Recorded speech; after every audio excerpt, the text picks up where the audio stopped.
Hey there, gang. How you doing? Welcome to Artist's Way. We are going to do the identity chapter tonight.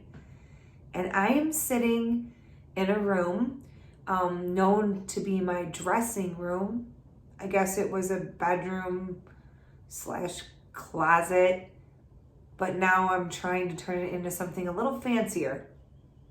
Connected to my master bath and bedroom, I am making like a wardrobe type closet and just got done spending a bunch of time painting today.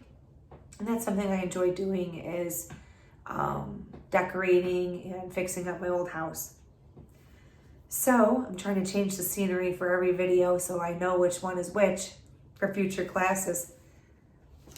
I can't guarantee that the lighting will be great, and I can't guarantee that I won't have one of my 3 cats jump up in the middle of this video.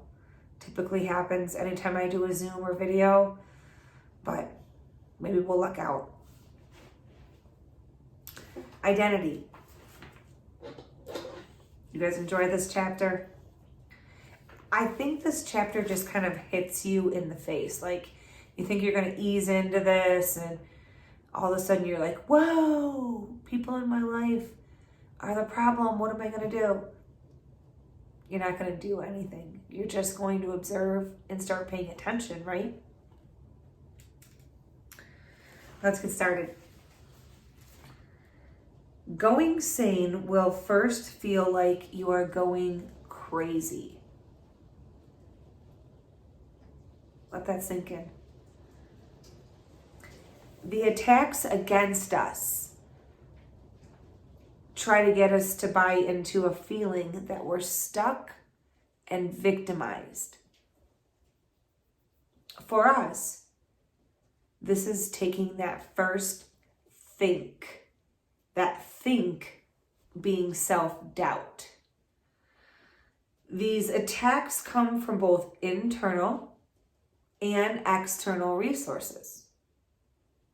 Or sources, I guess I should say. Both internal and external sources. Internal doubt is actually a form of self-sabotage. And let me tell you that I'm an expert at self-sabotage. And it's not pretty. During my check-in, I'll maybe explain a little bit more. But externally, okay, there's a lot going on. And when I read this chapter, it was if the blinders were taken off my eyes, especially with some of the people that I'm in a relationship with. I realized that I was attracting all kinds of dangerous people. Poisonous playmates, I think that's what she calls them. And I was doing it myself, and it was sabotaging my creativity. And honestly, the bigger wake up was I couldn't really be mad at the people that were doing stuff to me. I wanted to be, because I was allowing it. Now, after learning this was going on, it was kind of like getting kicked right between the eyes, like, oh. And obviously with my type A personality, I wanted to fix all this immediately. But it doesn't really work this way, even when you identify some of these poisonous playmates in your life. We can't always dump every poisonous playmate or crazy maker, as they talk about, from our lives. In some cases, we might be related to or married to these people. So I'm not just suggesting that we hit the reset button on every relationship. However, let's explore some of these things and see how the people we choose to associate with and give our time to, how does that affect our safety, and how does that affect our self-acceptance? Toxic people capsize our growth. Think about that. All right, so these poisonous playmates, they They are people that are creatively blocked themselves. They might not know it. And when we are starting to recover, it threatens them. And this is kind of subconscious. I hope that makes sense. It's not like something they're like maybe purposely even doing, but yet in the subconscious, it's happening. Why? Because there's our recovery threatens them. Why? Because there's a payoff that they are receiving by staying blocked. And you're thinking, what? You might say, what kind of payoff are they getting from being negative? Well, have you ever met someone that maybe almost gets high off being a victim? They're a martyr, or they feed off the attention of collecting sympathy from others or seeking self-pity. Don't expect your friends to applaud your recovery right now. It's exactly like she says in the book, alcoholic friends supporting your recent sobriety. Blocked creatives are easily manipulated by guilt. We need to safeguard ourselves as recovering artists, okay? We need to have a protection. We're going to read now from pages 43 and 44. I'm going to give you a minute to get there. All right, picking up here. Halfway down 43. So it says, all right, blocked creatives are easily manipulated by guilt. Our friends, feeling abandoned by our departure from the ranks of the blocked, may unconsciously try to guilt trip us into giving up our newly healthy habits. It's very important to understand that the time given to the morning pages is between you and God. You best know your answers. You will be led to new sources of support as you begin to support yourself. Be very careful to safeguard your newly recovering artist, okay? Often creativity is blocked by our falling in with other people's plans for us. Are you a person that gets roped into everyone else's plans? Hey, can you help me with this? Hey, you want to be part of this? Hey, what do you think of this? What do you think about stuff you want to do? We want to set time aside for our creative work, but we feel we should do something else instead. As Black creatives, we focus not on our responsibilities to ourselves, but on our responsibilities to others. And we tend to think such behavior makes us good people. It doesn't. It doesn't make us good people. It makes us frustrated people. Ooh, there's a huge revelation, huh? The essential element in nurturing, there's that word again, our creativity lies in nurturing ourselves. Through self-nurturance, we nurture our inner connection to the great creator. Through this connection, our creativity will unfold. Paths will appear for us. We need to trust the great creator and move out in faith. Repeat, the great creator has gifted us with creativity. Our gift back is our use of it. Do not let friends squander your time. Okay. So, crazy makers. Anybody like go whoa to that, like slapped across the face, like, you know, from time to time there's people that can drain you, but this was a whole like slap of textbook, oh my goodness. Yes. We don't have to pick these people out by name when we share, but you can say if you identified with that particular portion of the book. It was revolutionary when I realized that this was part of my life, that this was an attraction I was doing. All right, here comes a cat. Let's see if they're going to eat the flowers or they're going to leave me alone. All right, crazy makers. These are people who are personality. There he is. Who we got here? Mario. Don't even think about it, buddy. Leave that alone. Thank you.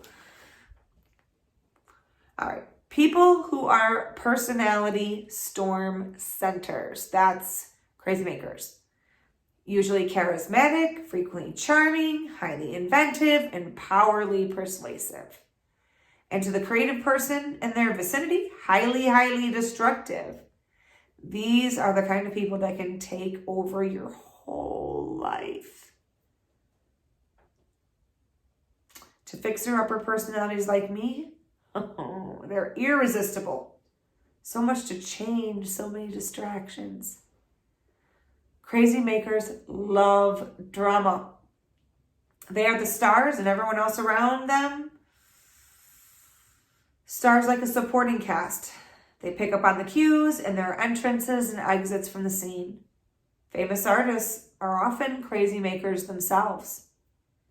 But the brilliant people that they surround themselves with, well, they can become increasingly injured. Crazy making is a dynamic rooted in power, and they can be found in almost every setting. They will literally feed off any power source, anything to further their own agenda. So whether it's an overbearing parent, your manic boss, your needy friend, your stubborn spouse, the crazy maker in your life share certain destructive patterns that make them poisonous in the creative process. So what do crazy makers do? All right, this is what they do. They break deals and they destroy schedules. They expect special treatment. They discount your reality. They spend your time and your money. They triangulate those they deal with, stirring the pot between people about you. They are expert blamers. No accountability, these folks. They create drama because of their jealousy. Constantly comparing themselves. Constantly focus on what they don't have and what you do. They hate schedules except their own. And that's their primary tool of abuse, is schedule. They hate order. The chaos feeds them. And they deny, of course, that they're crazy makers. They deny it.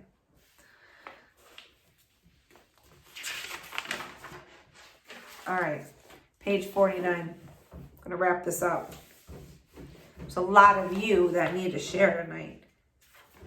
All right. Kind of the top. If crazy makers are that destructive, what are we doing involved with them? The answer, to be brief but brutal, is that we're that crazy ourselves and that we are self-destructive. Really?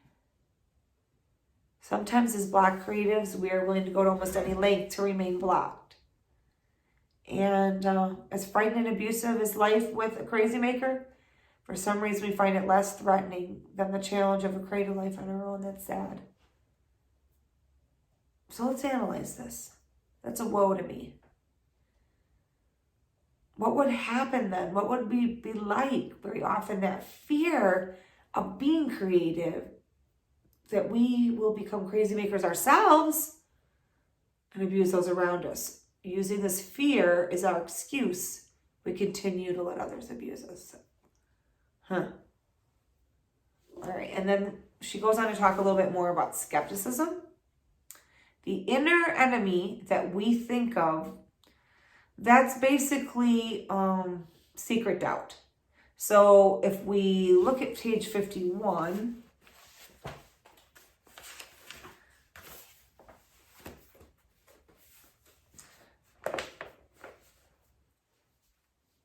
I like how she states this. So I like to think of the mind as a room. In that room, we get to keep all of our usual ideas about life, God, and what's possible and what's not. The room has a door. That door is ever so slightly ajar. And outside we can see a great deal of dazzling light. Out there in the dazzling light are a lot of new ideas that we can consider too far out for us. And so we keep them out there. The ideas we are comfortable with are in the room with us. The other ideas are out, and we keep them out. In our ordinary pre-recovery life, when we would hear something weird or threatening, we just grab the doorknob and pull the door shut fast. Inner work triggering outer change? Ridiculous. Slam the door. God bothering to help my own creative recovery? Slam. Synchronicity supporting my artist with serendipitous coincidences? Slam, slam, slam. Now that we are in creative recovery, there is another approach we need to try. To do this, we gently set aside our skepticism for later use, if we need it. And when a weird idea or coincidence whizzes by, we gently nudge the door a little further open. Seeing skepticism aside, even briefly, can make for very interesting explorations. In creative recovery, it is not necessary that we change any of our beliefs. It is necessary that we examine them. We don't have to change, we're willing to look at it. We're going to look at this stuff. Take it out and take a look at it. More than anything else, creative recovery is an exercise of open-mindedness. Again, picture your mind as that room with the door slightly ajar. Again, nudging the door open a bit more is what makes for open-mindedness. Begin this week to consciously practice opening your mind. She talks a little bit more about paying attention. That this is where our sanity and our survival lie, is by paying attention. Why? Because the capacity for delight is the gift of paying attention. The capacity for delight, doesn't that sound beautiful? It's the gift of paying attention. The reward for paying attention, because there's a reward. Did you know that? It's healing. Whoa. So we read aloud on page 54.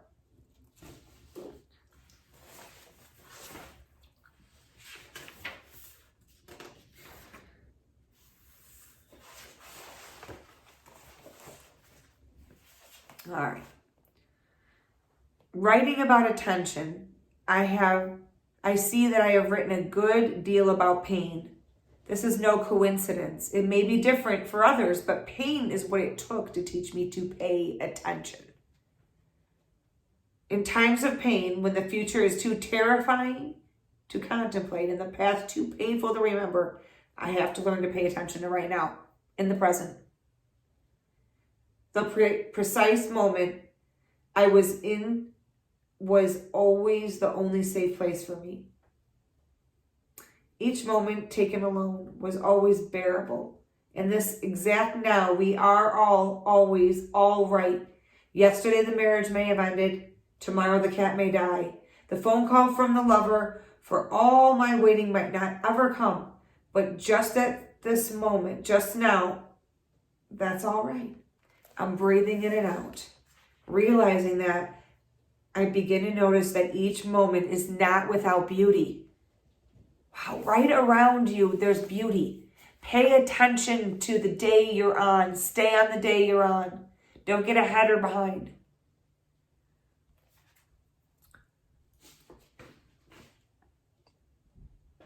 The tasks were really good.